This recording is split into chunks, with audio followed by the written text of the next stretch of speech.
दर्शक बंधु एही गुरुत्वपूर्ण कथागुड़ी टिके ध्यान दे शुणु। 1 नंबर, जेउ नारी स्वामी को देवता भली पूजा करे एवं मन जानी सेवा करे ताको सर्वदा देवादेवी आशीर्वाद मिली थाए। 2 नंबर, जेउ महिला नाक अग्रभाग कला जाई देखा जाए सेई महिला सौभाग्यवती होइथांती। 3 नंबर, जेउ महिला मानकर कपाଳରେ कला जाई रहिताए सेही महिला माने धनवान और कीर्तिवान हुअन्ति। 4 नंबर, जेउ महिला मानकर नाक चेपेटा सेही महिला माने बुद्धिमती और गुणवती होइथांती। 5 नंबर, जेउ महिला मानकर चाली हाथी चालिला परी झुली झुली चालुथांती सेही महिला माने सौभाग्य लक्ष्मी और सौभाग्यवती होइथांती। 6 नंबर, जेउ महिलांकर पादरे अनामिका आंगुली न थाए सेही महिला माने कलिहुडी हुअन्ति, सेमाने मध्य स्वामीद्रोही होइथांती। 7 नंबर, जेउ महिलांकर पादर मध्यमा आंगुली जदि भूमि उपरे लागु न थाए तेबे जानिबो जे सेही महिलांकर दुई दुईटा स्वामी हेबे। 8 नंबर, जेउ महिलांक पाद चिक्कण नख तंबा रंग परी तली पादरे माछ अंकुश और चक्र चिन्ह थाए सेमाने साक्षात लक्ष्मी सदृश होइथांती। 9 नंबर, जेउ महिलांकर काणी आंगुठी भूइरे लागे नाही सेही महिला प्रथम विवाहित स्वामी को विनाश करे, विधवा परे जदि से पुणी बाहा हुए तेबे द्वितीय स्वामीर विनाश घटाए। 10 नंबर, जेउ महिलांक गोइठी और पाद अल्प उच्च थाए और पाद तले चक्र माछ और पद्म और लंगल चिन्ह थाए सेही महिला माने राजपत्नी होइथांती। 11 नंबर, जेउ महिला मानकर मथारे लोम एवं शिरा देखा जाए सेमाने आजीवन रोगिणी होइथांती। 12 नंबर, जेउ महिला मानकर केश कुंचुकुंचिया केश गुड़िक सूक्ष्म और अत्यंत चिक्कण सेमाने सौभाग्यवती हुअन्ति। 13 नंबर, जेउ महिला मानक केश घन कला और कुंचुकुंचिया सेमाने सर्वदा जीवन रे सुख भोग करिथांती।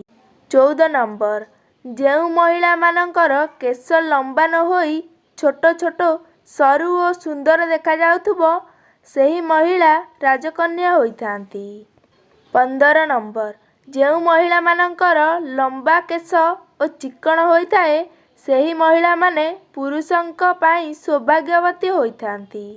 16 नंबर, जेउ महिला माने प्रत्येक कथारे हो हो होई हसंती सेही महिलांक चरित्र भल होई न थाए।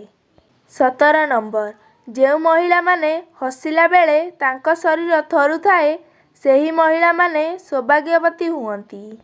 18 नंबर, जेउ महिला माने हसिला बेले सेमानक दांत बाहर को देखा जाए नाही सेमाने अति सुखी अटंती। 19 नंबर, जेउ महिला माने मुंडरे गोटिए सरल रेखारे सिंथी काटी थांती सेही महिला माने अहिसु लक्षणी होइथांती।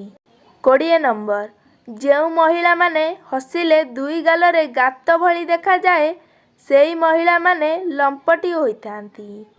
21 नंबर, जेउ महिला माने कणेई कणेई अनाई मुरुकी हसुथांती सेही महिला माने सर्वदा अन्य पुरुषंक प्रति आकृष्ट थांती। 22 नंबर, जेउ महिला माने हसी हसी कथा कहला बेले तांकर आखि बिलेई परी देखा जाए सेही महिला माने बहुत कामिका अटंती। 23 नंबर, जेउ महिला माने हसिला बेले दांतर उपरी भाग देखा जाए सेही महिला माने चोरणी प्रकृतिर होइथांती। 24 नंबर, जेउ महिला मानकर पादर गोइठी असमान होइताए सेही महिला माने जीवन रे दारिद्र्य और कषाघातरे दिन काटुथांती। 25 नंबर, जेउ महिला मानकर मुंड बड़ होइताए सेही महिला माने स्वभावरे खल प्रकृतिर होइथांती। 26 नंबर, जेउ महिला मानकर मुह गोलाकार होइताए सेही प्रकार महिला माने सुलक्षणी स्वभावर अटंती। 27 नंबर, जेउ महिला मानकर मुह अति सरू बा गोजिया देखा जाए ସେହି ମହିଳାମାନେ ଜିଦଖୋର ପ୍ରକୃତିର ଅଟନ୍ତି। 28 ନମ୍ବର, ଘରର ଉତ୍ତର ଦିଗରେ ଲକ୍ଷ୍ମୀଙ୍କ ଫଟୋ ଏବଂ କୁବେରଙ୍କ ଫଟୋ ଲଗାଇବା ଦ୍ୱାରା ବହୁତ ଶୁଭ ହୋଇଥାଏ ଏବଂ ଘରର ଆର୍ଥିକ ସ୍ଥିତି ମଜବୁତ ହୋଇଥାଏ। 29 ନମ୍ବର, ଯଦି ଘରେ ଆର୍ଥିକ ସ୍ଥିତି ବହୁତ ଖରାପ ହୋଇଥାଏ ତେବେ ଶୁକ୍ରବାର ଦିନ ମାତା ଲକ୍ଷ୍ମୀଙ୍କ ଏବଂ କୁବେରଙ୍କ ଫଟୋ ଆଣି ଠାକୁର ଘରେ ରଖୁ ପୂଜା କରିବା ଦ୍ୱାରା ଆର୍ଥିକ ସ୍ଥିତି ମଜବୁତ ହେବା ସହିତ ଦରିଦ୍ରତା ଦୂର ହୋଇଥାଏ। 30 ନମ୍ବର, ଯେଉଁ ପୁରୁଷ ବିନା କାରଣରେ ସନ୍ତାନମାନଙ୍କୁ ଏବଂ ପତ୍ନୀଙ୍କୁ ହଇରାଣ କରେ ସେ 7 ଜନ୍ମ ଯାଏଁ ନପୁଂସକ ହୋଇ ଜନ୍ମ ହୋଇଥାଏ ଏବଂ ଯେଉଁ ପୁରୁଷ ସ୍ତ୍ରୀ ସହିତ ବାରମ୍ବାର ଶାରୀରିକ ସମ୍ପର୍କ ରଖେ ତାହାର ଓଜନ ଏବଂ ବଳ କ୍ଷୟ ହୋଇଥାଏ। 31 ନମ୍ବର, ଭୁଲରେ ବି କାହାକୁ ନିଜ ଘରର ଝାଡ଼ୁକୁ ଅନ୍ୟକୁ ଦେବା ଉଚିତ ନୁହେଁ। ଏହାର ଅର୍ଥ ମା ଲକ୍ଷ୍ମୀ ଘରୁ ବାହାରି ଯାଇଥାନ୍ତି। ଝାଡ଼ୁକୁ ସର୍ବଦା ଲୁଚାଇକି ରଖିବା ଉଚିତ। ଝାଡ଼ୁକୁ ଗୋଇଠା ମାରିବା ବା ସନ୍ଧ୍ୟା ଓ ରାତିରେ ଝାଡ଼ୁର ବ୍ୟବହାର କରିବା ଉଚିତ ନୁହେଁ। ପ୍ରତିଦିନ ସକାଳୁ ଝାଡ଼ୁର ବ୍ୟବହାର କରିବା ଶ୍ରେଷ୍ଠ ଅଟେ। 32 ନମ୍ବର, ନାରୀମାନେ ନିଜେ ପିନ୍ଧୁଥିବା ମଙ୍ଗଳସୂତ୍ର, ଗୋଡ଼ମୁଦି, ପାଉଁଜି ଆଦି ଅନ୍ୟକୁ ଦାନ ଦେବା ଉଚିତ ନୁହେଁ।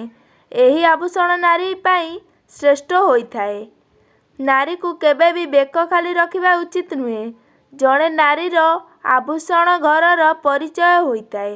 ମୁଖ୍ୟ ଆଭୂଷଣ ଅନ୍ୟ ମହିଳାଙ୍କୁ ଦେବା ଉଚିତ ନୁହେଁ। 33 ନମ୍ବର, ରୋଷେଇ ଘରର ବେଲଣା କାଠି, ତାୱା ଆଦି କାହାକୁ କେବେ ଦାନ କରିବା ଉଚିତ ନୁହେଁ। ଅନେକ ସମୟରେ ମହିଳାମାନେ ଅନ୍ୟକୁ ଏହିସବୁ ଜିନିଷ ଦେଇଥାନ୍ତି। ଏହାଦ୍ୱାରା ମା ଲକ୍ଷ୍ମୀ ଘରୁ ଚାଲି ଯାଇଥାନ୍ତି। ଧନର ଅଭାବ ହେବା ସହ ଛୋଟ ଛୋଟ କଥାରେ କଳହ ଲାଗି ରହିଥାଏ। 34 ନମ୍ବର, ସନ୍ଧ୍ୟାରେ ନାରୀମାନଙ୍କୁ ନିଜ ରୋଷେଇ ଘରୁ ଦହି, କ୍ଷୀର, ଚାଉଳ, ଲୁଣ, ଅଟା ଭଳି ଧଳା ଜିନିଷକୁ କାହାକୁ ବି ଦାନରେ ଦେବା ଉଚିତ ନୁହେଁ। ଏହାଦ୍ୱାରା ନେଗେଟିଭ ଶକ୍ତି ଆକର୍ଷିତ ହୋଇଥାଏ। ଯାହାକୁ ଯେତେ ବି ଜରୁରତ ଥାଉ ନା କାହିଁକି ଏହିସବୁ ଜିନିଷ ଭୁଲରେ ବି ରୋଷେଇ ଘରୁ ନାରୀମାନେ ଦେବା ଉଚିତ ନୁହେଁ। 35 ନମ୍ବର, ସୂର୍ଯ୍ୟାସ୍ତ ପରେ କେବେ ବି ତୁଳସୀ ଗଛକୁ ଛୁଇଁବା ଏବଂ ତୁଳସୀ ପତ୍ରକୁ ଛିଣ୍ଡାଇବା ଉଚିତ ନୁହେଁ। ଏହା ଅଶୁଭ ହୋଇଥାଏ ଏବଂ ଏପରି କରିବା ଦ୍ୱାରା ଦରିଦ୍ରତା କେବେ ବି ଛାଡ଼ି ଯାଇନଥାଏ। 36 ନମ୍ବର, ଯଦି ଆପଣଙ୍କ ସ୍ତ୍ରୀ ଜଣେ ଗୃହିଣୀ ତେବେ ସେ ଘର କାମ କରି ଥକି ଯାଆନ୍ତି। ଆବଶ୍ୟକ ପଡ଼ିଲେ ବା ତାଙ୍କ ସ୍ୱାସ୍ଥ୍ୟ ଖରାପ ହେଲେ ଆପଣ ତାଙ୍କୁ ଘଷାମୋଡ଼ା କରିଦେବା ଉଚିତ ହୋଇଥାଏ। 37 ନମ୍ବର, ଦୃଷ୍ଟିଶକ୍ତି କମଜୋର ହୋଇଥିଲେ ପ୍ରତ୍ୟେକ ଦିନ କାଠଚମ୍ପା ଫୁଲକୁ କିଛି ସମୟ ଶୁଙ୍ଘିବା ଉଚିତ। ଏହାଦ୍ୱାରା ଦୃଷ୍ଟିଶକ୍ତି ବୃଦ୍ଧି ହୋଇଥାଏ। ଦେଖିବାରେ ହେଉଥିବା ଅସୁବିଧା ସବୁଦିନ ପାଇଁ ଦୂର ହୋଇଥାଏ। 38 ନମ୍ବର, ଯଦି ଆପଣ କୌଣସି ଗମ୍ଭୀର ରୋଗରେ ପୀଡ଼ିତ ଅଛନ୍ତି ତାହେଲେ ପ୍ରତ୍ୟେକ ଦିନ ହଳଦୀ ତିଳକ ଲଗାନ୍ତୁ। ଏଭଳି କରିବା ଦ୍ୱାରା ଆପଣ ଧୀରେ ଧୀରେ ବେମାରରୁ ମୁକ୍ତି ପାଇପାରିବେ। 39 ନମ୍ବର, କଂସା ପାତ୍ରରେ ନଡ଼ିଆ ପାଣି ପିଇବା ଉଚିତ ଏବଂ ତମ୍ବା ପାତ୍ରରେ ଆମିଷ ଖାଇବା ଉଚିତ ନୁହେଁ। ଏହା ସ୍ୱାସ୍ଥ୍ୟ ପ୍ରତି କ୍ଷତିକାରକ ହୋଇଥାଏ। 40 ନମ୍ବର, ପ୍ରତ୍ୟେକ ଗୁରୁବାର ଦିନ ତୁଳସୀ ଗଛରେ କ୍ଷୀର ଅର୍ପଣ କରିବା ଦ୍ୱାରା ଶୁଭ ହୋଇଥାଏ ଏବଂ ଆର୍ଥିକ ସ୍ଥିତି ମଜବୁତ ହୋଇଥାଏ।